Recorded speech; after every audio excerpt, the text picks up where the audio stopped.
വൈലുൽ ലിൽ അറബ്, അറബുകൾക്ക് നാശം. അറബികൾ എന്ന് പറഞ്ഞാൽ മുസ്ലിങ്ങൾ. ഇന്നത്തെ കാലഘട്ടത്തിൽ അറബികൾ അതാണല്ലോ. ഹദീസുകളും ആയത്തുകളും മനസ്സിലാക്കുന്ന ഹബീബുന റസൂലുള്ളാഹി തങ്ങളുടെ സഹാബത്ത് അറബികൾക്ക് നാശമെന്ന് പറഞ്ഞിട്ട് കൈ ഉയർത്തിപ്പിടിച്ചു.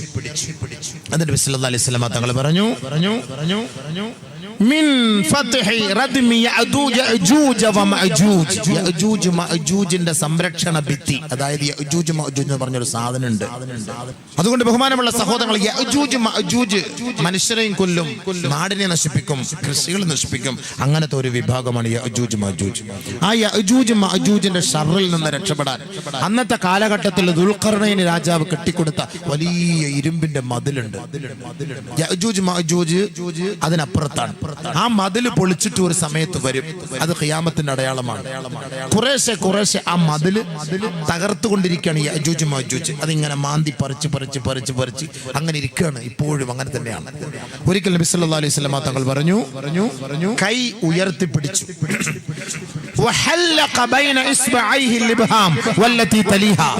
ചൂണ്ടാണി വിരലും തള്ളവിരലും ഈ വൃത്താകൃതിയിൽ പിടിച്ചുകൊണ്ട് നബി സല്ലല്ലാഹു അലൈഹി വസല്ലം തങ്ങൾ പറഞ്ഞു,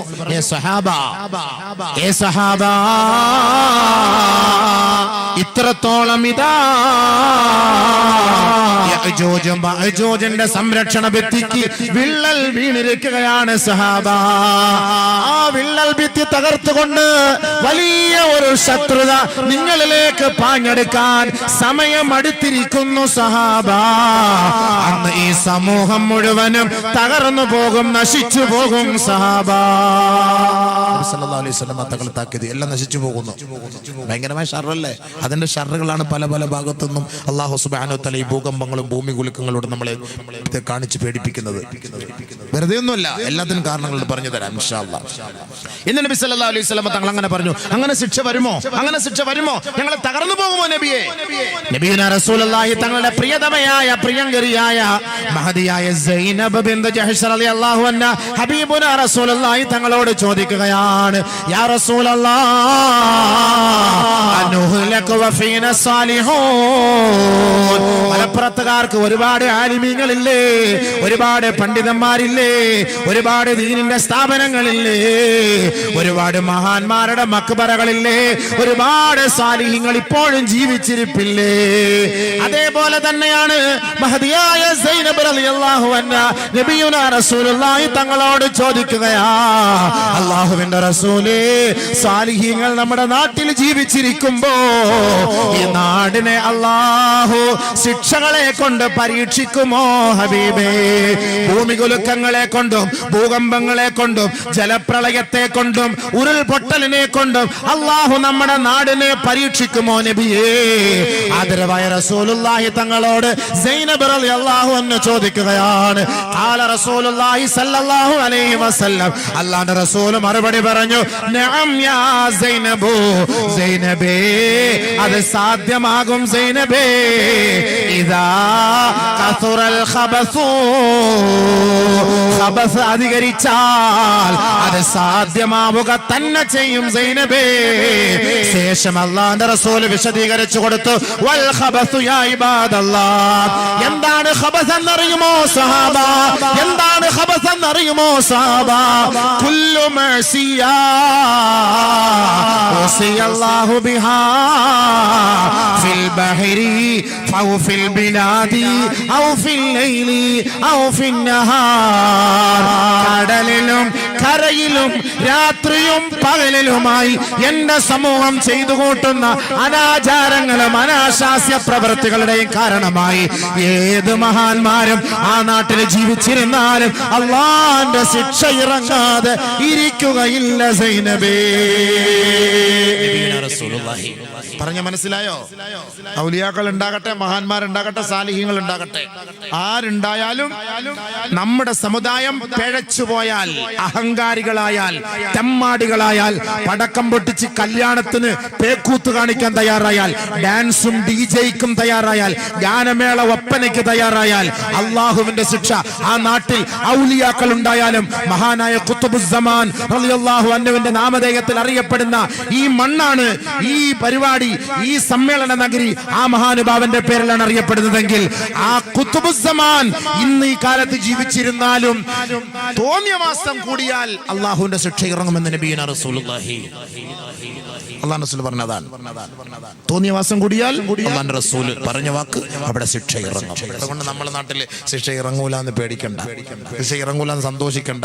ചിലപ്പോൾ ഇറങ്ങാൻ സാധ്യതയുണ്ട്. അള്ളാഹ് കാത്തിരക്ഷിക്കട്ടെ, അള്ളാഹ് കാത്തിരക്ഷിക്കട്ടെ. ഇറങ്ങാനുള്ള കാരണം എന്തേ? ഇറങ്ങാനുള്ള കാരണം എന്തേ? അത് പഠിക്കുക. ഹദീസ് പറഞ്ഞ വാക്കാണ്, ഖുർആന്റെ വാക്കാണ്. ഇറങ്ങാനുള്ള കാരണം എന്താണ്? ഒരിക്കൽ നബിയുനാ റസൂലുള്ളാഹി സ്വല്ലല്ലാഹു അലൈഹി വസല്ലമ തങ്ങൾ പറയുകയാണ്, യബീതു ഖൗമുൻ മിൻ ഹാദിഹിൽ ഉമ്മ അലാ ശുർബിൻ വതുഅമിൻ വലഹുബിൻ വലഅബിൻ. എന്റെ ഉമ്മത്തുകൾ, എന്റെ സമുദായം രാത്രി ഉറങ്ങാൻ കിടക്കുമ്പോൾ തിന്നും കുടിച്ചും കളിച്ചും രസിച്ചുമാണ് അവർ ഉറങ്ങുക. പോലെ ശ്രദ്ധിക്കണം. ഹദീസ് നബിയുനാ റസൂലുള്ളാഹി തങ്ങൾ പറഞ്ഞ വാക്കാണ്. രാത്രി നമ്മൾ ഉറങ്ങുമ്പോൾ ഈ 4 മണി നമ്മൾ എടുക്കാറുണ്ട്. ഒന്ന് തിന്നുക, കുടിക്കുക. 12 മണിയായാലും 1 മണിയായാലും അൽഫഹമും ഷവ്വായയും ഷവർമയും തീരൂല. തിന്നോ, തീർക്കോ. 12 മണിക്കും 1 മണിക്കും കബ്സ, മട്ടൻ കബ്സ, ചിക്കൻ കബ്സ, ഇത് തിന്നിട്ട് ഇങ്ങനെ മട്ടനും കുട്ടനും തിന്ന് 12, 11, 1 മണി 2 മണി വരെ കടകൾ നോക്കിയാൽ തീറ്റിയോടെ തീറ്റിയാണ്. ചെറുപ്പക്കാർ, പിള്ളേരെല്ലാം, കുട്ടികളൊക്കെ പോയിരുന്ന് തിന്നുന്നത് കാണാം രാത്രി 12 മണിക്ക്. എന്നിട്ട് നബി സല്ലല്ലാഹു അലൈഹി വസല്ലം തങ്ങൾ പറഞ്ഞു, ഹലാലഹുബിൻ വലഅബിൻ, കളിയിലും ചിരിയിലുമാണ് അവർ ഉറങ്ങുക. അല്ലേ? ഫുട്ബോൾ കളി, ക്രിക്കറ്റ് കളി, വാട്സപ്പ് കളി, ഫേസ്ബുക്ക് കളി, അല്ലാത്ത കളി. ഈ കളിയല്ല രാത്രി 3 മണി വരെ, 4 മണി വരെ. ലാസ്റ്റ് സീൻ നോക്ക്, 12:50, 1:50, 2:50, 2:11, 3:11. ലാസ്റ്റ് സീൻ നോക്ക്, പരിശോധിച്ച് നോക്ക്. രാത്രി ഉറങ്ങുന്നത് നബി തങ്ങൾ പറഞ്ഞ വാക്കാണ്. രാത്രി ഒരു മനുഷ്യൻ ഉറങ്ങുന്നത് കളിയിലും ചിരിയിലും തീറ്റിയിലും കുടിയിലാണ്. നേരം വെളുക്കുമ്പോ അത് മുസിഹോ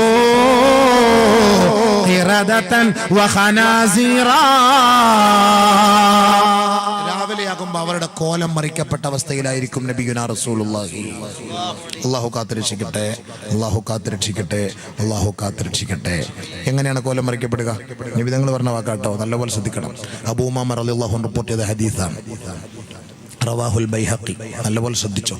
അബൂബക്കറിന്റെ വാക്കല്ല, ഹബീബുനാ റസൂലുള്ളാഹി സ്വല്ലല്ലാഹു അലൈഹി വസല്ലം തങ്ങൾ പറഞ്ഞ വാക്കാണ്. നല്ലപോലെ ശ്രദ്ധിച്ചു. എന്താ ഹബീബായ തങ്ങൾ പറഞ്ഞത്? നല്ലപോലെ ശ്രദ്ധിക്കണം കേട്ടോ. അങ്ങോട്ടും ഇങ്ങോട്ടൊക്കെ നടക്കല്ലേ, നല്ലപോലെ കേൾക്ക്. കഷ്ടപ്പെട്ട് ത്യാഗം സഹിച്ച് ദൂരെ നിന്ന് മോശൻ റോഡിൽ വന്ന വഴവ. എന്താ വരവ്! 10 മണിക്കൂർ വാള് പറയാൻ പ്രശ്നമില്ല, പക്ഷേ യാത്ര വളരെ ദുരിതം. റോഡൊക്കെ പോയി കുഴിയിൽ കുണ്ടിൽ വീണ്. അല്ലാഹു അക്ബർ. ഭയങ്കര ത്യാഗമാണ്. ആ ത്യാഗം സഹിച്ച് വന്നിട്ട് ഞങ്ങളുടെ മുന്നിൽ പ്രസംഗിക്കും. നിങ്ങളത് അങ്ങോട്ടും ഇവിടെ നടന്ന് വേസ്റ്റാക്കല്ലേ. ഹദീസ് കേട്ടോളി, നല്ലപോലെ മനസ്സിലാക്കുക. കളിയും ചിരിയൊക്കെ ഇനി വേണോ വേണ്ടെന്ന് തീരുമാനിച്ചു. പടക്കം പൊട്ടിക്കണമെന്ന് തീരുമാനിച്ചു. കല്യാണത്തിന് DJയും ഡാൻസും വേണമെന്ന് നിങ്ങൾ തീരുമാനിച്ചു. ഹദീസ് കേട്ടിട്ട് തീരുമാനിച്ചു. എൻ്റെ വാക്കൊന്നും ഞാൻ പറയുന്നില്ല, ആവശ്യമില്ലാത്ത ഹദീസും പറയില്ല. എല്ലാ സഹീഹായതും നല്ല ഹദീസുമാണ്. ഏത് ആലിമിങ്ങൾക്ക് സംശയമുണ്ട് ധൈര്യമായിട്ട് ചോദിച്ചോ, പറഞ്ഞു തരും ഇൻഷാ അല്ലാഹ്. പറഞ്ഞിട്ട് ചുമ്മാ ആവശ്യമില്ല പേടിപ്പിച്ചിട്ട് ഒളിച്ചോടി പോകുന്ന പരിപാടിയൊന്നും ലയിപ്പി കറക്റ്റ് പറഞ്ഞു തരും ഇൻഷാ അല്ലാഹ്. അള്ളാഹു മനസ്സിലാക്കാൻ തൗഫീഖ് തരട്ടെ. അതാ ഞാൻ എൻ്റെ റിവായത്തടക്കം ഞാൻ പറഞ്ഞ് മനസ്സിലാക്കി തരുന്നത്. റിവായത്തടക്കം പറഞ്ഞ് മനസ്സിലാക്കി തരുന്നതിനാണ്. വെറുതെ കള്ള ഹദീസും കെട്ടിച്ചമച്ച ഹദീസും ഒക്കെ പറഞ്ഞ് നിങ്ങളെ പേടിപ്പിച്ച് മലപ്പുറത്താരെ പേടിപ്പിച്ചിട്ട് പറഞ്ഞില്ല. നിങ്ങളെക്കാൾ ഏറ്റവും കൂടുതൽ പഠിക്കേണ്ട ഞാനാണ്. ഒരു ഹദീസ് ആവശ്യമില്ലാത്ത പറഞ്ഞാൽ ആഖിറത്തിൽ പിടിച്ചു നിർത്തും അല്ലാഹു തആല. കവളിൽ തീ വെച്ചിട്ട് വലിയ തീൻ്റെ നരകത്തിൻ്റെ വലിയ കൊളുത്തിട്ട് പിടിക്കും. ഷെയ്ത്താനെ, നീ ആവശ്യമില്ലാത്ത ഹദീസ് പറഞ്ഞ് ജനങ്ങളെ പേടിപ്പിച്ചു ഹമുക്ക് എന്ന് പറഞ്ഞിട്ട് നാളെ എന്നെ തന്നെ പിടിക്കും. അല്ലാഹു കാക്കട്ടെ. അതുകൊണ്ട് പറയുന്ന ഹദീസ് അത് യാഥാർത്ഥ്യമാണെന്ന് നല്ല രീതിയിൽ ഞാൻ ബോധ്യപ്പെടുത്തിയതിന് ശേഷമേ ഞാൻ നിങ്ങളുടെ മുന്നിൽ പറയുള്ളൂ. ബോധ്യപ്പെട്ടതിന് ശേഷം അല്ല, ഞാൻ അങ്ങനെ പറയൂല കേട്ടോ. അതുകൊണ്ട് ഹദീസ് നല്ലപോലെ കേൾക്കും. ഇന്നത്തെ സാഹചര്യം മനസ്സിലാക്കി കുറേ ഹദീസുകൾ ഗവേഷണം ചെയ്തപ്പോൾ കണ്ടെത്തിയ ചില ഹദീസുകളാണ്. എന്തുകൊണ്ടാണ് ഈ അബദ്ധങ്ങളും ഈ സംഭവങ്ങളൊക്കെ വരാൻ പോകുന്നത്? ഈ റെഡ് അലർട്ട് അല്ലാഹു തആല പറഞ്ഞ വാക്കാണ്. അത് കേൾക്കാൻ വേണ്ടിയാണ് നമ്മൾ ഇരുന്നത്. അത് കേൾക്കണം, പഠിക്കണം, ചിന്തിക്കണം, മനസ്സിലാക്കണം. നേരം വെളുക്കുമ്പോ ചില ആളുകളുടെ കോലം മറിക്കപ്പെടും. കോലം മറിക്കപ്പെടുക എന്ന് പറഞ്ഞു കഴിഞ്ഞാൽ അള്ളാഹുവിന്റെ റസൂൽ സല്ലല്ലാഹു അലൈഹി വസല്ലം തങ്ങൾ പറഞ്ഞു, അവരെ പന്നികളാക്കും, അവരെ കുരങ്ങന്മാക്കും. പക്ഷേ ദുനിയാവിൽ വെച്ച് കോലം മറിക്കല്ലേ അള്ളാഹുവിന്റെ റസൂൽ തങ്ങൾ ദുആ ചെയ്തിട്ടുണ്ട്. പക്ഷേ ശരി തന്നെയാണ്. പക്ഷേ ആ കോലത്തിലല്ല, പന്നിയുടെയും കുരങ്ങന്റെയും കോലത്തിൽ മറിക്കൂല. പക്ഷെ വികൃത രൂപമാക്കി കളയും, വികൃത രൂപമാക്കും. എങ്ങനെ? ഹദീസ് പറയുന്നുണ്ട്, ഹത്താ യുസ്ബിഹന്നാസ് ഫയഖൂലൂൻ. രാത്രി 12 മണിക്ക് ഫോണിലൂടെ സംസാരിച്ചവരാണ്. ഇൻഷാ അല്ലാഹ് നമുക്ക് നാളെ കാണാം. ഗുഡ് ബൈ ഗുഡ് നൈറ്റ് പറഞ്ഞിട്ട് വാട്സപ്പിലൂടെ ഫേസ്ബുക്കിലൂടെ നമ്മൾ അവരുമായി ചാറ്റ് കിട്ടി ഉറങ്ങിയവരാ. നേരം വെളുത്തപ്പോ ഫോണിൽ വിളിക്കുമ്പോ അങ്ങനെ ഒരു ലൈന് കിട്ടാനേ ഇല്ല, അങ്ങനെ ഒരു വ്യക്തിയെ കുറിച്ചൊരു അഡ്രസ്സേ ഇല്ല, അങ്ങനെ ഒരു വീട് പോലും അവിടെ കാണാനില്ല. അവര് രാവിലെ ചായ കുടിക്കാൻ പീടികയിലേക്ക് വരുമ്പോൾ അവര് പറയുകയാണ് ഖുസിഫൽ ലൈലത ബിബനി ഫുലാൻ, ഖുസിഫൽ ലൈലത ബിദാരി ഫുലാൻ. അറിഞ്ഞോ സംഭവം? സുലൈമാൻ ഖാന്റെ പറയും വീടും എല്ലാം ഭൂമിയിൽ തന്നുപോയി. നിങ്ങൾ അറിഞ്ഞോ സംഭവം? ഇന്നലെ രാത്രി ഞാൻ സംസാരിച്ചതാണ്. 12:50 അവരോട് സംസാരിച്ചാണ്. 3 മണിക്ക് ഉരുൾപൊട്ടി, അവരുടെ വീട് താണുപോയി, അവരുടെ വീട് ഒഴുകിപ്പോയി, അവരുടെ വീട് തകർന്നുപോയി. രാവിലെ ആളുകൾ പറയുന്ന വാക്കാണെന്ന് നബി തങ്ങൾ പറയാണ്. ശരിയല്ല, അങ്ങനെയല്ല പറഞ്ഞത്, അങ്ങനെയല്ല ഇവിടെ പറഞ്ഞത്. ആളുകൾ രാവിലെ പഠിച്ചവൻ നിങ്ങൾ അറിഞ്ഞോ, അടിമാലിൽ ഇന്ന വീട് താന്നുപോയി, അടിമാലിൽ ഇന്ന വീട് തകർന്നുപോയി, ഇന്ന വീട് ഭൂമിയിലായി, അവിടെ ഉരുൾപൊട്ടി, ഇവിടെ ഉരുൾപൊട്ടി, അവരൊക്കെ ഒലിച്ചുപോയി. ഇതൊക്കെ രാവിലെയാ പറഞ്ഞത്, രാത്രിയല്ല. രാത്രി നമ്മൾ ഫോണിലൂടെ സംസാരിച്ച് കിടന്നവർ നേരം വെളുത്തപ്പോ നമ്മൾ പറഞ്ഞ വാക്കാണിത്. ജനങ്ങൾ നേരം വെളുത്തപ്പോ അവര് പറയാൻ തുടങ്ങി ഇന്ന കുടുംബം, ഇന്ന വ്യക്തി, ഇന്ന സഹോദരൻ, ഇന്ന സഹോദരി, ഇന്ന വീട്ടുകാർ, അവരെയും കൊണ്ട് ഭൂമി പോയി, ഉരുൾപൊട്ടി, അവരൊഴുകിപ്പോയി, അവര് വെള്ളപ്പാച്ചിലിൽ പോയി. പറഞ്ഞില്ലേ നബി സല്ലല്ലാഹു അലൈഹി വസല്ലം തങ്ങൾ പറഞ്ഞ വാക്ക? പറഞ്ഞില്ലേ? നമ്മളൊക്കെ പറഞ്ഞു, എല്ലാവരും പറഞ്ഞു. ഇവരൊഴുകിപ്പോയി, ഇവരൊഴുകിപ്പോയി, അവരൊഴുകിപ്പോയി, ഇവരൊഴുകിപ്പോയി. നബിയുനാ റസൂലുള്ളാഹി സ്വല്ലല്ലാഹു അലൈഹി വസല്ലം തങ്ങൾ വേണ്ട പറയുകയാണ് വല തുർസിലന്നല്ലാഹു അലൈഹിം അർരീഹൽ ഹഖീം. അവരിലേക്ക് ഒരു ആവശ്യവുമില്ലാത്ത, ഒരു ഗുണവുമില്ലാത്ത കൊടുങ്കാറ്റാണ് അല്ലാഹു അടിപ്പിക്കുക. ആ കാറ്റിന് നമ്മൾ പല പേരുകളും പറയാം. തെത്ലി കാറ്റെന്ന് പറയാം, ലുബാൻ കാറ്റെന്ന് പറയാം, കത്രീന കാറ്റെന്ന് പറയാം, ചുഴലിക്കാറ്റെന്ന് പറയാം, കൊടുങ്കാറ്റെന്ന് പറയാം. ഹബീബായ തങ്ങൾ പറഞ്ഞ വാക്കാണ് വലതുർസിലന്നല്ലാഹു അലൈഹിം അർരീഹൽ ഹഖീം. അവർക്കൊരു ഗുണവുമില്ലാത്ത കാറ്റാണ് അവരുടെ മേലേക്ക് അടിക്കുക. അങ്ങനെ അവരുടെ വീടുകൾ നശിച്ചു പോകും, അവരുടെ വീടുകൾ തകർന്നു പോകും, അവരുടെ വടവൃക്ഷങ്ങളെല്ലാം തകർന്ന് തരിപ്പണമായി പോകും. ഏത് സമൂഹത്തിന്റെ മേലേക്ക് അയച്ചതുപോലെ, ആദ് ഗോത്രത്തിന്റെ മേലേക്ക് അല്ലാഹു അയച്ചതുപോലെ, ലൂത്ത് നബിയുടെ സമുദായത്തെ തകർത്തതുപോലെ, ഈ അഹങ്കാരികളായ സമൂഹത്തെ അല്ലാഹു ഇതുപോലുള്ള ശിക്ഷകൾ കൊണ്ട് തകർക്കുമത്രേ. നബിയുനാ റസൂലുള്ളാഹി തങ്ങളോട് സഹാബത്ത് ചോദിക്കുകയാണ്, യാ റസൂലല്ലാഹ്, എന്തിന്റെ പേരിലാണ് ഈ ഭൂമുഖലിക്കങ്ങളും ഈ വെള്ളപ്പൊക്കവും ഈ ഉരുൾപൊട്ടലും സംഭവിക്കുന്നതിന്റെ കാരണം എന്താണ്? ആദരവായ റസൂലുള്ളാഹി തങ്ങൾ പറഞ്ഞത് 5 കാരണങ്ങളാണ്. 5 കാരണം. നബി സല്ലല്ലാഹു അലൈഹി വസല്ലം തങ്ങൾ പറഞ്ഞു ഇതൊക്കെ സംഭവിക്കാൻ പോകുന്നതിന്റെ കാരണം ഞാനൊന്നും അല്ല പറയുന്നട്ടോ. 1 ബിശുർബിഹിം അൽ ഖംറാ, കഞ്ചാവ്, തമ്പാക്കു, മദ്യം അമിതമായി ഉപയോഗിക്കുന്ന ഒരു കാലം വരും. അധികമായി നമ്മുടെ കൊച്ചുകുട്ടികളിൽ നിന്നും ഉപയോഗിക്കുന്ന മൊത്തം എന്താ ഈ സാധനം? ഈ ചെറിയ ചെറിയ പൊടി വായിൽ വെച്ചിട്ട് ഉപയോഗിക്കാൻ നമ്മുടെ കൊച്ചുകുട്ടികളെ മുഴുവനും കഞ്ചാവിന് അഡിക്റ്റാണ്. മദ്രസയിൽ കുട്ടികൾ കഞ്ചാവ് കഴിച്ചിട്ട് വരുന്നു. ഞാൻ അവരുടെ പ്രസംഗിക്കാൻ പോകുമ്പോൾ പറയാണ് മദ്രസയിലെ കുട്ടികൾ കഞ്ചാവ് കഴിച്ചിട്ട് വരും. മദ്രസയിൽ നഊദു ബില്ലാഹ് കാക്കട്ടെ. നമ്മുടെ മക്കൾ കഞ്ചാവിന് അഡിക്റ്റാണ്, ചെറുപ്പക്കാർ കഞ്ചാവിന് അഡിക്റ്റാണ്. നമ്മുടെ മക്കൾ മുഴുവനും ഇന്ന് കഞ്ചാവിന് അഡിക്റ്റായി പോയി. മുസ്ലിം ഉമ്മത്ത് ഫ്രീക്കന്മാരായി പോയി. അല്ലാഹ് കാക്കട്ടെ. അവന്റെ മുടിയും അവന്റെ കോലം, അവന്റെ മുഖത്തിന്റെ ഈമാനൊക്കെ പവർ കുറഞ്ഞു പോയി. 18 വയസ്സ് 20 വയസ്സ് കൂടുതൽ ജീവിക്കൂല. 30-35 ആകുമ്പോൾ അടിച്ചു പോകും, ഉറപ്പാണ് അടിച്ചു പോകും. പിന്നെ അവന് ജീവിക്കാൻ പറ്റൂല, അള്ളാഹയെ മനസ്സിലാക്കാൻ പറ്റൂല. ദുനിയാവ് നഷ്ടം, ആഖിറത്ത് നഷ്ടം. ഇവന്റെ മയ്യത്ത് ഖബറിലേക്ക് കൊണ്ട് വെക്കണ്ട, അതിനു മുമ്പ് തീയാണ്, അതിനു മുമ്പേ തീയാണ്. ആ പരിസരത്ത് കിടക്കുന്നവർക്ക് അതിന്റെ ശിക്ഷ ഉണ്ടാകും. ഹദീസുണ്ട്, അങ്ങോട്ടൊന്നും കയറാൻ സമയമില്ല. ബഹുമാനമുള്ള സഹോദരങ്ങൾ, അല്ലാഹു നമ്മുടെ മക്കളെ കാത്തുരക്ഷിക്കട്ടെ. അല്ലാഹു നമ്മുടെ മക്കളെ കാത്തുരക്ഷിക്കട്ടെ. നമ്മുടെ മക്കൾ എവിടെയെങ്കിലും ബാറിൽ കിടന്ന് ചാവുന്നത്, വഴിയോരങ്ങൾ കിടന്ന് ചാവുന്നത്, കഞ്ചാവ് കഴിച്ചിട്ട് വെള്ളം അടിച്ചിട്ട് ചത്ത് കിടക്കുന്നത് ഞാനും നിങ്ങൾക്കും കാണാൻ ഇഷ്ടമുണ്ടോ? ഒരിക്കലുമില്ല. എൻ്റെ മകന്റെ മയ്യത്ത് നമസ്കരിക്കുമ്പോൾ അല്ലാഹുവേ അവന്റെ മുഖം ചിരിച്ചു കിടക്കണം. അതല്ലാതെ പല്ല് കറുത്തിട്ട്, പല്ല് പായൽ പിടിച്ചതുപോലെ പല്ല് മഞ്ഞിച്ച് ചുണ്ടൊക്കെ ഒരുമാതിരി കറുത്ത് ഇരുണ്ട് ആ ഒരു പേക്കോലത്തിൽ എൻ്റെ മകന്റെ മയ്യത്ത് കാണേണ്ട ദുർഗതി എനിക്കുണ്ടാകല്ലേ അല്ലാഹ് എന്ന് ദുആ ചെയ്യണം. നബിയുനാ റസൂലുള്ളാഹി തങ്ങൾ പറഞ്ഞു ഒരു കാലഘട്ടം വരും, അന്ന് ഇഷ്ടം പോലെ യഥേഷ്ടം മദ്യം കിട്ടും, കഞ്ചാവ് കിട്ടും. ആ കഞ്ചാവ് അധികരിക്കുന്ന കാലത്ത് ഓർത്തോ, അന്ന് ഭൂകമ്പവും ഭൂമികുലുക്കവും വെള്ളപ്പൊക്കവും ഉണ്ടാവും. നബീന റസൂലുള്ളാഹി കൊടുങ്കാറ്റുണ്ടാവും. ഹദീസ് ഓതിട്ടാ പറയുന്നത്, ശരിയല്ലേ? പെട്ടിക്കടയിൽ ഇപ്പൊ മദ്യം കിട്ടും, പെട്ടിക്കടയിൽ കിട്ടും. കുട്ടികള്, മുസ്ലിം കുട്ടികള്. ബാക്കിയുള്ളവരുടെ കാര്യം നമ്മൾ ചർച്ച ചെയ്യേണ്ട കാര്യമില്ല. നമ്മുടെ കൗമിന്റെ കാര്യം നമ്മൾ പറഞ്ഞാൽ മതി. അള്ളാന്റെ റസൂൽ നിരോധിച്ചല്ലേ, അള്ളാഹ് നിരോധിച്ചല്ലേ. എന്തിനു കുടിക്കണം? നിന്റെ കുട്ടികൾ കുടിച്ചാൽ നമുക്ക് വാപ്പ ആരും ഉമ്മാരെന്നറിയോ? 12 വയസ്സായ കുട്ടി മദ്യം കഞ്ചാവ് കഴിച്ചിട്ട് ഉമ്മയെ ബലാത്സംഗം ചെയ്തു. ഒരു ജില്ലയിൽ, പേര് പറയുന്നില്ല, ഉമ്മയെ ബലാത്സംഗം ചെയ്തു. ഗർഭിണിയായി ഉമ്മ ഗർഭിണിയായി. പത്രത്തിൽ വന്നതാണ്. ഞാൻ ആ മഹലിൽ പോയി പ്രസംഗിക്കുകയും ചെയ്തു. അത് യാഥാർത്ഥ്യമാണ്. ഇത് മനസ്സിലാക്കി അവസാനം കൗൺസിൽ ചെയ്ത് മനസ്സിലാക്കി. മകനാണ് ഇത് ചെന്നപ്പോൾ ഉമ്മ ആത്മഹത്യക്ക് പോയി. പിന്നെ ആരൊക്കെയോ പറഞ്ഞ് ഒരുപാട് ഉപദേശിച്ചു. അവൻ അഡിക്റ്റായി പോയി. എന്തിന് അഡിക്റ്റായി പോയി? ഈ കഞ്ചാവിന് അഡിക്റ്റായി പോയി. 12 വയസ്സ്. പറഞ്ഞിട്ട് കാര്യമില്ല. സ്കൂളിൽ പോകുന്ന കുട്ടി അധ്യാപികയെ ലവ് ചെയ്യുന്നു. അധ്യാപികയെ 16 വയസ്സുകാരൻ, 18 വയസ്സുകാരൻ, 17 വയസ്സുകാരൻ, 16 വയസ്സുകാരനായ കുട്ടിയും 37 വയസ്സുകാരിയായ അധ്യാപികയായ സഹോദരിയും. പത്രത്തിൽ വായിച്ചില്ലേ? ഈ അടുത്ത സമയത്ത് വായിച്ചില്ലേ? എവിടെ ആയിക്കോട്ടെ, ചെന്നൈയിൽ പോയിക്കോട്ടെ, കേരളത്തിൽ നല്ലേ പോയത്, സംഭവിച്ചിട്ടില്ലേ? ഇല്ലേ അബീബേ? നിങ്ങളോട് പറയണം. ഞാൻ മാത്രം പറഞ്ഞ ആവശ്യമില്ലാത്ത അയാൾ പറയുന്നെന്ന് പറയും. നിങ്ങളോട് പറഞ്ഞാൽ എനിക്കൊരു ഉറപ്പായി. ഞാനാണ് മുൻഗണനയ്ക്ക് 2 സൈഡ് ഇരുത്തിയേക്കുന്നത്, ഇറക്കി പറ്റിയത്. നിങ്ങൾ പറയണ്ടേ? അല്ല, ഞാൻ മാത്രം പറഞ്ഞിട്ട് കാര്യമില്ലല്ലോ. ഞാൻ മാത്രം പറഞ്ഞാൽ ശരിയാവില്ല. നിങ്ങളോട് പറഞ്ഞെങ്കിൽ ഓക്കെ, ഒന്ന് തലയാട്ടണം, അല്ലേ? തലയാട്ടണം. പത്രം വായിക്കുന്നുണ്ടോ ഇല്ലെന്ന് അറിയണം. നമ്മൾ മനസ്സിലാക്കണത്. 2 കേസാണ് വന്നത് കേരളത്തിൽ നിന്ന്. 16 വയസ്സ് 38 വയസ്സ്. എന്ത് യോജിപ്പ് അതിനകത്തുള്ളത്?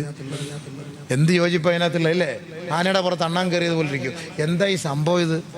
ഇതുകൊണ്ട് എന്താ ഫായിദയുള്ള? അല്ല, ചിന്തിച്ച്. അധ്യാപിക പഠിപ്പിക്കാൻ പോകുന്ന അധ്യാപികയാണല്ലോ. ഈ അധ്യാപികയായിട്ട് എന്ത് ബന്ധാ കുട്ടിക്ക്? എന്താ ബന്ധം? ഒന്ന് ആലോചിച്ച് നോക്ക്. എന്താ പഠിക്കുക? റസൂൽ എല്ലാം മറ്റേത് സാധനം കയറി അങ്ങോട്ട് കെറുങ്ങിക്കഴിഞ്ഞാൽ വാപ്പാര്, ഉമ്മാര്, ഗുരുനാഥനാര്, ഗുരുനാഥയാര്, അധ്യാപകനാര് പോയി, എല്ലാം തകർന്നു. അല്ലാഹു റസൂൽ പറഞ്ഞ വാക്കാണ്. ഒന്ന് അത് അധികരിക്കൽ. വേറെ ഹദീസ് കേട്ടോ, വേറെ ഹദീസ് പറഞ്ഞുതരാം. ഒരു ഹദീസ് വരുമ്പോൾ അടുത്ത ഹദീസ് ഓർമ്മ വരും. അപ്പൊ നമുക്ക് പെട്ടെന്ന് അതിലേക്ക് കടക്കാൻ പറ്റും, മനസ്സിലാക്കാൻ പറ്റും. അനസ് റളിയല്ലാഹു തആല അൻഹും സഹാബാക്കളും ആയിഷ ബീവിയുടെ അരികിലേക്ക് കടന്നു വരികയാണ്. മഹദിയായ ആയിഷ ബീവിയോട് ചോദിക്കുകയാ, യാ ഉമ്മൽ മുഅ്മിനീൻ ഹദ്ദിസിനി അനി സൽസല. ഉരുൾപൊട്ടലുണ്ടാകാനുള്ള കാരണമെന്തേ? ഭൂമികുലുക്കമുണ്ടാകാനുള്ള കാരണമെന്തേ? വെള്ളപ്പൊക്കമുണ്ടാകാനുള്ള കാരണമെന്തേ? മഹദി അവர்களെ നിങ്ങളൊന്ന് പറഞ്ഞു തരുമോ? അനസ് റളിയല്ലാഹു അൻഹ ആയിഷ ബിയോട് ചോദിക്കാൻ. ആയിഷ റളിയല്ലാഹു അൻഹ പറഞ്ഞ മറുപടി കേൾക്കണോ? അതാ കേട്ടോ, കോടതിയിൽ നിന്ന് വിധിയ.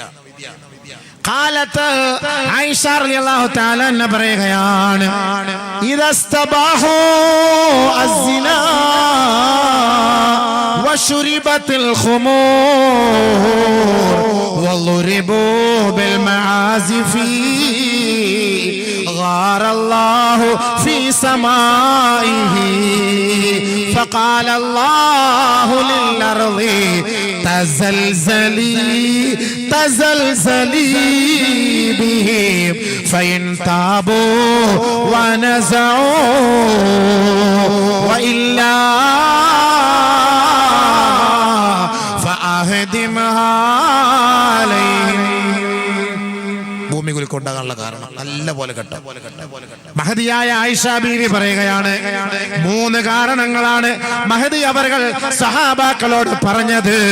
ഒന്ന്, ഇദസ്തബാഹു അസ്സിനാ, വിവാഹേതര ബന്ധം അനുവദിക്കപ്പെടുന്ന ഒരു കാലം വന്നാൽ. വന്നോ ഉറക്കപ്പറ വന്നെന്ന്. വന്നോ ബീവേ? ആയിഷ ബീബി ഇന്നലെയാണോ പറഞ്ഞത്? ഇന്നലെ ഒന്നും അല്ലല്ലോ പറഞ്ഞത്. എന്താ പറയാൻ അർത്ഥം?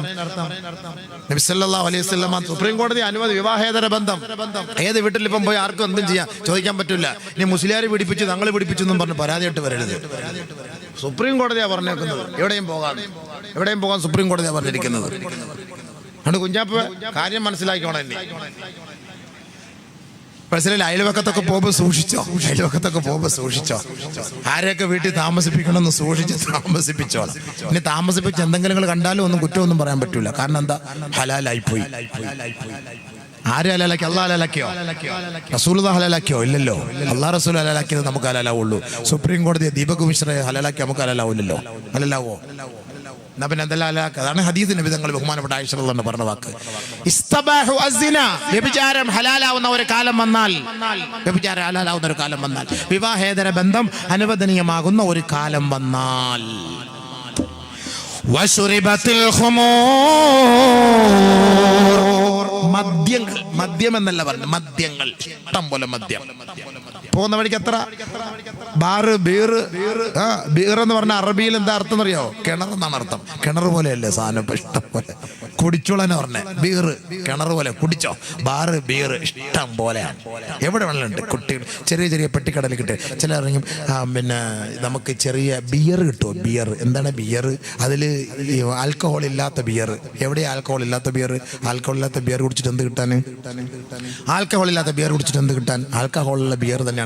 അത് പേര് വെറുതെ പറയല, ആൽക്കഹോൾ ഇല്ല എന്ന്. അത് മൊയ്ലിയാരെ കുടിപ്പിക്കാൻ വേണ്ടി പറയുന്ന വാക്കാണത്. നമ്മളെ കൊണ്ടൊന്ന് കുടിപ്പിച്ചൊരു ഉസ്താദെ, നിങ്ങൾക്ക് ഗ്യാസിന്റെ അസുഖമല്ലേ, ഇത് കുടിച്ചു നോക്കെന്ന് പറയും. പക്ഷേ കഴിഞ്ഞിട്ട് ഉസ്താദ് കുടിച്ച് കിടന്നാൽ പിറ്റേ ദിവസം ജുമ്മ കഴിഞ്ഞ് എഴുന്നേക്കുള്ളൂ. ആരറിയാൻ സംഭവം? ആരറിയിക്കാൻ ഈ സംഭവം? അതുകൊണ്ട് കുടിപ്പിക്കുകയാണ്. ഉസ്താദ് കുടിച്ചോളാൻ പറയാം. ബിയർ കുഴപ്പമില്ലാതെ. കല്ലിൻ്റെ അസുഖത്തിന് നല്ല സ്റ്റോണിന് അത് ഗൾഫിൽ കിട്ടും. മൂസി എന്ന് പറഞ്ഞ സാധനം, ബിയർ ബാർലിയുടെ വെള്ളമാണ്. അതിനകത്ത് ഈ ആൽക്കഹോൾ ഇല്ല, നോൺ ആൽക്കഹോളിന് പ്രത്യേകം എഴുതിയിട്ടുണ്ട്. അപ്പോൾ അതുകൊണ്ട് അത് ചിലപ്പോൾ ഇവിടെ നമ്മുടെ നാട്ടിൽ കിട്ടും. 150 രൂപയ്ക്കാണ്. 150 രൂപ 125 റുപ്യൊക്കെ അതിനാവും. പക്ഷേ നമ്മൾ മനസ്സിലാക്കേണ്ടത് എന്താണ്? നമ്മുടെ കടകളിൽ നിന്ന് ബിയർ എന്ന് പറഞ്ഞ സാധനം വിൽക്കുന്നുണ്ട്. അത് നമ്മുടെ ചെറുപ്പക്കാരൊക്കെ ഉപയോഗിക്കുന്നുണ്ട്, നമ്മുടെ കുട്ടികളൊക്കെ വാങ്ങി ഉപയോഗിക്കുന്നുണ്ട്. സൂക്ഷിക്കണം, അത് ശ്രദ്ധിക്കണം. അത് ഹലാൽ ബിയറല്ല. 2-3 കുപ്പിയുടെ ഫോട്ടോ വന്നു, അതിലെഴുതിയിരിക്കുന്നു ഹലാൽ. ആ കുപ്പിക്കകത്ത് എഴുതിയിരിക്കുന്നു ഹലാൽ. ബിയറിന്റെ കുപ്പിയിൽ ഹലാൽ. എന്താ ഹബീബേ, ഇനി പെണ്ണുങ്ങളുടെ നെറ്റിൽ എഴുതി വെക്കും ഹലാൽ. വന്നോളി ഹലാൽ. വാ യാ അല്ലാ, ഹലാൽ. അല്ലെങ്കിൽ കാലം എല്ലാം ഹലാലിന്റെ കാലമല്ല, എല്ലാം ഹലാലാക്കുമല്ലേ. അപ്പൊ ബിയർ ഹലാൽ എന്ന് അതിനകത്ത് എഴുതിയിരിക്കുമ്പോ ഇനി പെണ്ണുങ്ങളുടെ നെഞ്ചിൽ എഴുതി വെക്കണം ഹലാൽ. ഹലാൽ യാ അല്ലാ തആൽ ഹലി യാ അല്ലാ ഹലി യാ ഹലാൽ ഫീസോ അല്ല കൊല്ലു അല്ല. ഞാനൊരു സൗദിയുടെ ഒരു അറബിയുടെ ഒരു ഇതിൽ ഞാൻ കേട്ടു, മീൻ ഖാലലക്കി സെക്സ് ഹറാം. ഒരു പെണ്ണ് പറയാണ് മീൻ ഖാലലക്കി സെക്സ് ഹറാം. മനസ്സിലാവുന്നുണ്ടോ? ഗൾഫിലായിരുന്നോ? ആരാ പറഞ്ഞത് സെക്സ് ഹറാമാണെന്ന്?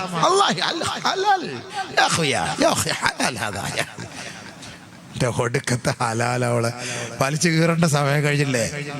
അപ്പൊ ഈ ഹലാൽ എന്നുള്ള ഈ വാക്കൊക്കെ വെച്ചിട്ടായിരിക്കും ഗൾഫിലൊക്കെ പോകുമ്പോൾ ഇത്തിരി ഹലാലെന്ന് പറഞ്ഞ് തോണ്ടാൻ പോണത്. എനിക്ക് തോന്നുന്നതാണ് ഈ ഹലാലിന്റെ പത്വം വെച്ചിട്ടായിരിക്കും. ചെയ്യുന്ന അമൽ അള്ളാന്റെ പൊരുത്തത്തിന് വേണ്ടി, അള്ളാന്റെ തൃപ്തിക്ക് വേണ്ടിയാണ്. അതാണ് നമ്മൾ കൈകെട്ടിട്ട് വജ്ജഹത്വം എന്താ പറയാ? ഇന്നി വജ്ജഹതു വജ്ഹിയ ലില്ലദീ ഫതറ അസ്സമാവാതി വൽ അർള ഹനീഫൻ മുസ്ലിമാ വമാ അന മിനൽ മുശ്രികീൻ. ഹനീഫ മുസ്ലിമാ, ഋജുമാനസനായി ഞാൻ നിന്റെ മുന്നിൽ 24 ക്യാരറ്റ് മുസ്ലിമായിട്ട് ഞാൻ നിൽക്കുന്നു പടച്ചവനെ. അതിലൊരു കളങ്കമില്ല അല്ലാ. ഇന്റഗ്രിറ്റി, സിൻസിയറിറ്റിയോടുകൂടി നിന്റെ മുന്നിൽ ഞാൻ നിൽക്കുന്നു അല്ലാ. അതാണ് നമ്മൾ ഈ വജ്ജഹത്ത് ഓതുമ്പോൾ പറയുന്നത്. എല്ലാം അല്ലാഹുലേക്ക്. ഇത് ആര് പറഞ്ഞതാ? ആര് പഠിപ്പിച്ചതാ? സയ്യിദുനാ ഇബ്രാഹിം നബി അലൈഹിസ്സലാത്തു വസ്സലാം. ഇബ്രാഹിം നബി അലൈഹിസ്സലാത്തു വസ്സലാം പഠിപ്പിച്ച ആ വാക്കാണ് ഇന്ന് നമ്മൾ അത് അനുവർത്തിച്ചു പോയിക്കൊണ്ടേയിരിക്കുന്നത്. അപ്പൊ നമ്മൾ ചെയ്യുന്ന അമൽ അള്ളാഹ്ക്ക് വേണ്ടിയിട്ടാണ്. നിസ്കരിക്കുമ്പോൾ നിയത്ത് ഉസല്ലി ലില്ലാഹി തആല സലാത്തുൽ ഫജ്ർ, ഉസല്ലി ലില്ലാഹി തആല സലാത്തുൽ ളുഹർ, ഉസല്ലി ലില്ലാഹി തആല. നമ്മൾ മൊത്തം നിയത്ത് എടുക്കുന്ന അള്ളാഹ്ക്ക് വേണ്ടി, അള്ളാഹ്ക്ക് വേണ്ടി. നമ്മുടെ സകല അമലുകളും അള്ളാഹ്ക്ക് വേണ്ടിയിട്ടാണ്. അപ്പൊ അള്ളാഹുവിന് വേണ്ടി ചെയ്യുന്നതാണ് നമ്മുടെ സമ്പാദ്യം. നമ്മളൊരു കുട്ടിക്ക് വേണ്ടി പരിശ്രമിക്കുന്നു. ഭാര്യ ഭർത്താക്കന്മാർ തമ്മിലുള്ള ബന്ധം. കല്യാണം കഴിഞ്ഞു ഫസ്റ്റ് നൈറ്റ്, ആദ്യ രാത്രി. അവിടെയും കുറച്ച് കർമ്മങ്ങളുണ്ട്, അവിടെയും കുറച്ച് കർത്തവ്യങ്ങളുണ്ട്. നമ്മൾ അള്ളാഹുവിനോട് ദുആ ചെയ്യണം, 2 റക്അത്ത് നമസ്കരിക്കണം. എന്നിട്ട് ഭാര്യയുമായിട്ട് ബന്ധപ്പെടുന്നതിന് മുമ്പ് ഒരു ദുആ ഉണ്ട്. അള്ളാഹുവേ പടച്ചവനെ, ഞാനും എന്റെ ഭാര്യയും തമ്മിലുള്ള ബന്ധത്തിൽ പിശാചിന്റെ ഷർറില്ലാത്തൊരു കുട്ടിയെ തരണേ അല്ലാഹ്.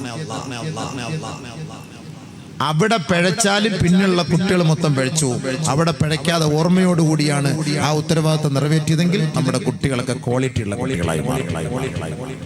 ഒരുപാട് ശ്രദ്ധിക്കേണ്ടതുണ്ട്. ഒരു നല്ല സന്താനത്തെ വാർത്തെടുക്കണമെങ്കിൽ ഒരുപാട് ശ്രദ്ധിക്കണം. എങ്ങനെയെങ്കിലും ഉണ്ടായാലും കുട്ടികൾ ഉണ്ടാവും. ബലാത്സംഗം ചെയ്താലും കുട്ടികൾ ഉണ്ടാകും. കുട്ടികൾ ഉണ്ടാകലല്ല വിഷയം, ഉള്ള കുട്ടി ക്വാളിറ്റിയുള്ള കുട്ടിയായിരിക്കണം. അതാണ് നമുക്ക് വേണ്ടത്. അതുകൊണ്ട് ബഹുമാനപ്പെട്ട ഇബ്രാഹിം നബി അലൈഹി സ്വലാത്തു വസ്സലാം വർഷങ്ങൾക്ക് മുമ്പ് ദുആ ചെയ്ത ഒരു ദുആയുണ്ട്. എന്റെ കുട്ടി ആരായിരിക്കണം, എങ്ങനെയായിരിക്കണമെന്ന്. وإذ قال إبراهيم رب اجعل هذا البلد آمنا واجنبني وبني أن نعبد الأصنام. ആദരവായ ഇബ്രാഹിം നബി അലൈഹിസ്സലാത്തു വസ്സലാം വർഷങ്ങൾക്ക് മുമ്പ് പരിശുദ്ധമായ കഅബയുടെ പൂമുഖത്ത് വെച്ച് അല്ലാഹുവിനോട് ദുആ ചെയ്യുകയാണ്, നാഥനേ ഈ പരിശുദ്ധമായ മണ്ണിനെ നീ അനുഗ്രഹിക്കണമേ അല്ലാഹ്, ഇതിനെ നീ സംരക്ഷിക്കണമേ അല്ലാഹുവേ, സുരക്ഷയുടെ മണ്ണാക്കി മാറ്റണമേ നാഥാ. വർഷങ്ങൾക്ക് മുമ്പ് മഹാനായ ഇബ്രാഹിം നബി അലൈഹിസ്സലാത്തു വസ്സലാം ആ കഅബയുടെ പൂമുഖത്ത് ചെയ്ത് ലോകത്തെ ജനങ്ങൾക്ക് വേണ്ടി ദുആ ചെയ്തു അത്രേ, റബ്ബ് ഇജ്അൽ ഹാദൽ ബലദ ആമിനാ, ഈ മണ്ണിനെ നീ സുരക്ഷയുള്ള മണ്ണാക്കി മാറ്റണേ, നിർഭയത്വമുള്ള മണ്ണാക്കി മാറ്റണേ അല്ലാഹ്. അതോടുകൂടി മഹാനവറുകളുടെ ദുആ പൂർത്തീകരിച്ചില്ല, അവസാനിപ്പിച്ചില്ല. വീണ്ടും ദുആ ചെയ്യുകയാണ്, വജ്നുബ്നി വബനിയ അൻ നഅബുദൽ അസ്നാം. അല്ലാഹുവേ എന്നെയും എന്റെ സന്താന പരമ്പരകളെയും പിശാചുകളുടെ ദുർമൂർത്തികളുടെ ബഹുദൈവ ആരാധകരിൽ നിന്ന് നീ സംരക്ഷിക്കണമേ അല്ലാഹ്. ഇബ്രാഹിം നബി അലൈഹിസ്സലാത്തു വസ്സലാമിന്റെ ദുആ നല്ലപോലെ ശ്രദ്ധിക്കണം. 5000 വർഷങ്ങൾക്ക് മുമ്പ് ചെയ്ത ദുആ, മഹാനായ നബിയുനാ റസൂലുള്ളാഹി സ്വല്ലല്ലാഹു അലൈഹി വസല്ലം വരുന്നതിന് മുമ്പേ ചെയ്ത ദുആ. എന്താ ചെയ്തത്? എന്റെ മക്കളെ നീ നന്നാക്കണേ അല്ലാഹ്. എന്തിനാ ഈ മക്കളും കഅബയായിട്ട് എന്താ ബന്ധം? ഈ മക്കളും കഅബയായിട്ട് എന്താ ബന്ധം? എന്തിനാ മക്കളെ മദ്രസയിൽ പറഞ്ഞു വിടുന്നത്? രാവിലെ കുട്ടികൾ ഉമ്മമാർക്ക് മദ്രസയിൽ പറഞ്ഞു വിടൽ വലിയ കാര്യമൊന്നുമില്ല. അരമണിക്കൂർ, 3/4 മണിക്കൂർ, 45 മിനിറ്റ്, 50 മിനിറ്റ് അത്രയേ ഉള്ളൂ. അപ്പോഴേക്ക് ബെല്ലടിക്കും. ബാക്കി 9 മണിക്കൂർ സ്കൂള്. കൂടുതലും പഠിക്കുന്നത് ഭൗതികത, ആത്മീയത വളരെ തുച്ഛം. ഉമ്മ ആരാന്ന് മോനറിയില്ല, ഉപ്പ ആരാന്നറിയില്ല, ഭാര്യ ആരാന്നറിയില്ല, ഭർത്താവ് ആരാന്നറിയില്ല. മക്കൾ എന്ന് പറഞ്ഞാൽ എന്താണ് ഇതൊന്നും അറിയില്ല, കാരണം പഠിക്കാൻ സമയമില്ലല്ലോ. പിന്നെ സൂര്യൻ എവിടെ ഉദിക്കുന്നു, അതിന്റെ ചൂടെത്ര, ചന്ദ്രൻ ഏത് ദിക്കിലാണ്, താരകങ്ങൾ എത്ര, ഭൂമിയുടെ വിസ്തീർണം എത്ര, കാറ്റടിക്കുന്നത് എവിടെ, ഇതൊക്കെയാ കൂടുതൽ പഠിക്കുക.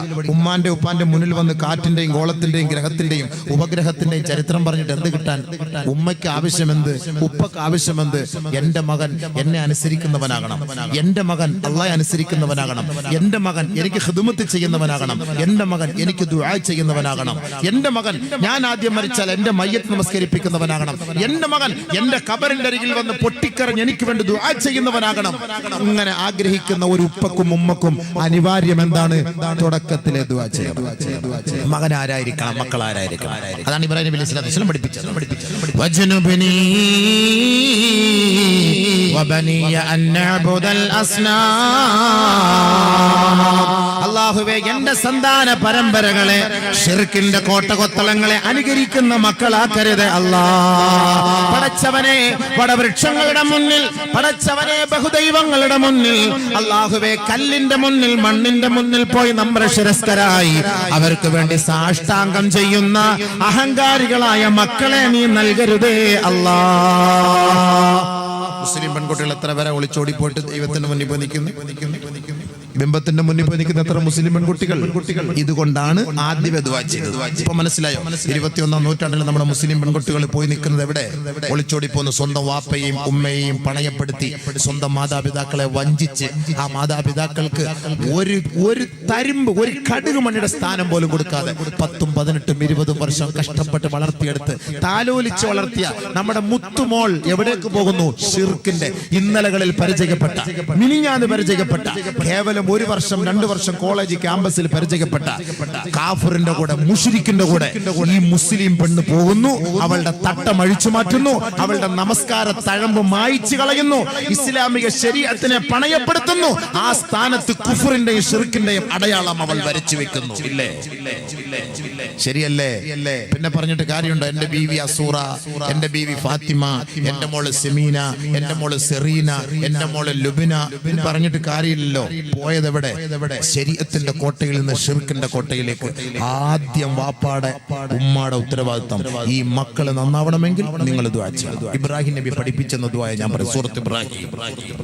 എന്താ ദുആ ചെയ്തത്? അല്ലാഹുവേ, എന്റെ മക്കളെ നീ ശിർക്കിന്റെ മക്കളാക്കല്ലേ അല്ലാഹ്. എന്റെ മക്കളെ ബഹുദൈവ ആരാധകരാക്കല്ലേ പടച്ചവനെ. തുടക്കത്തിലെ ദുആയാണ് ഇബ്രാഹിം നബി അലൈഹിസ്സലാത്തു വസ്സലാം. വജ്നുബ്നി വബനിയ അൻ നഅ്ബുദൽ അസ്നാം. ആര് ദുആ ചെയ്യുന്നുണ്ട്? ഞാൻ നിങ്ങൾ ദുആ ചെയ്യുന്നുണ്ടോ? അതുകൊണ്ടല്ലേ ഒളിച്ചോട്ടം, അതുകൊണ്ടല്ലേ ഈ പെണ്ണ് ഒളിച്ചോടി പോകുന്നത്. അവക്കെന്ത് അല്ലാഹ്, അവക്കെന്ത് ദീന്, അവക്കെന്ത് റസൂല്, അവക്കെന്ത് ആഖിറം, അവക്കെന്ത് ഖബർ, അവർക്കെന്ത് മഹ്ശർ, അവക്കെന്ത് മഹ്ശർ. 19 വർഷം 20 വർഷം 18 വർഷം ഇസ്ലാമിക ചുറ്റുപാടിൽ ജീവിച്ച് വളർന്നു വന്ന പെണ്ണ് ഇന്നലെ ഒരു കോളേജ് ക്യാമ്പസിൽ കണ്ട ഒരു കാഫിറിനോടൊപ്പം ഒളിച്ചോടി പോകണമെങ്കിൽ ഇസ്ലാമിക ശരീഅത്ത് വേണ്ടവണ്ണം അവൾക്ക് കിട്ടിയിട്ടില്ല എന്നാണ് അതിന്റെ അർത്ഥം. പൊതുവിന്റെ ഫറളും നിസ്കാരത്തിന്റെ ഫറളും പഠിച്ചിട്ട് കാര്യമില്ല. അത് മാത്രമല്ല ഇസ്ലാം എന്ന് പറഞ്ഞാൽ എത്ര പഠിച്ചാലും തീരുകയില്ല. അത് പഠിക്കണം. അള്ളാഹയെ കുറിച്ച് അറിയണം, നബിയെ കുറിച്ച് അറിയണം, സഹാബാക്കളെ കുറിച്ച് അറിയണം, ഖബറിനെ കുറിച്ച് അറിയണം, മഹ്ശറിനെ കുറിച്ച് അറിയണം, ആഖിറത്തെ കുറിച്ച് അറിയണം, ഖബറിന്റെ ശിക്ഷകളെ കുറിച്ച് അറിയണം. അതറിയില്ല, നമുക്കറിയില്ല. അതിന് സമയം നമ്മൾ ചെലവ് ചെയ്യാറുമില്ല. അതിന് നമ്മൾ സമയം ചെലവ് ചെയ്യാറില്ല. മദ്രസയിൽ പോകുമ്പോൾ തന്നെ പെട്ടെന്ന് സ്കൂൾ ബസ് വന്നു, പെട്ടെന്ന് പോകണമെന്ന് പറഞ്ഞപ്പോൾ അങ്ങോട്ട് പോകലാ ചെയ്യാം. അതുകൊണ്ട് ഇബ്രാഹിം നബി അലൈഹി സ്വലാത്തു വസ്സലാമിന്റെ ദുആ എന്താണ്? അടുത്തത് കഅബയുടെ പൂമുഖത്ത് കൊണ്ടുപോയി താമസിപ്പിച്ചു. ആരെ? ഇബ്രാഹിം നബി അലൈഹി സ്വലാത്തു വസ്സലാമിന്റെ മക്കളെ. അതുകൊണ്ടാണ് മദ്രസകൾ പള്ളിയുമായി കേന്ദ്രീകരിച്ചത്. റബ്ബനാ